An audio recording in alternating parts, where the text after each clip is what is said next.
Hi, ഞങ്ങളങ്ങനെ കോഴിക്കോട് വന്നു. ഇത് തക്കാര എന്ന് പറഞ്ഞ ഹോട്ടലാണ് കേട്ടോ. നമ്മുടെ കോഴിക്കോട് KSRTCൻ്റെ നേരെ ഓപ്പോസിറ്റ് തക്കാര വെജിറ്റേറിയൻ ഹോട്ടലാണ്. ഇവിടെ ഈ ടൈമിൽ ഇവിടെ വന്ന മസാല ദോശയുണ്ട്, വടയുണ്ട്, ചോറുണ്ട്. നല്ല ഇതാട്ടോ, വെജിറ്റബിൾസാണ്. അതിനനുസരിച്ചിട്ട് ചിക്കനും മീനൊക്കെ കിട്ടും. ചുമട്ട് ഓടിക്കാറുണ്ട്. ഇതുണ്ടോ, സൂപ്പറാട്ടോ. നമ്മൾ ബില്ലടച്ചിട്ട് ബില്ല് അവിടെ കൊണ്ടുപോയിട്ട് അവിടെ നിന്ന് നമ്മൾ പോയിട്ട് ചോറ് മേടിച്ചുകൊണ്ട് ഇവിടെ വരണം. പിന്നെ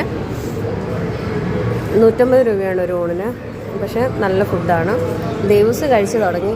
ഞാനവിടെ എത്ര നേരം പോയി നിന്നിട്ട് എനിക്കിപ്പോഴാണ് കിട്ടിയത്. അപ്പോൾ ഹോട്ടലിൽ നിന്ന് ഇരുന്നുള്ളൂ. അപ്പോൾ ഞങ്ങൾക്ക് ഡ്രസ്സ് എടുക്കാൻ വരണമായിരുന്നു. അപ്പം വീട്ടിൽ ചോറ് വെച്ച് തിന്ന് രാവിലെ ചോറ് തിന്ന് ഇറങ്ങാൻ പറ്റില്ലല്ലോ. അതുകൊണ്ട് കോഴിക്കോട് വരുമ്പോൾ സത്താര ഹോട്ടൽ കേട്ടോ. എന്താ സൂപ്പർ ഹോട്ടലാണ്. അപ്പോൾ എല്ലാവരും ഊണ് കഴിച്ചെന്ന് പ്രതീക്ഷിക്കുന്നു. ഞങ്ങൾ ഊണ് കഴിക്കുകയാണ്. ഓക്കെ.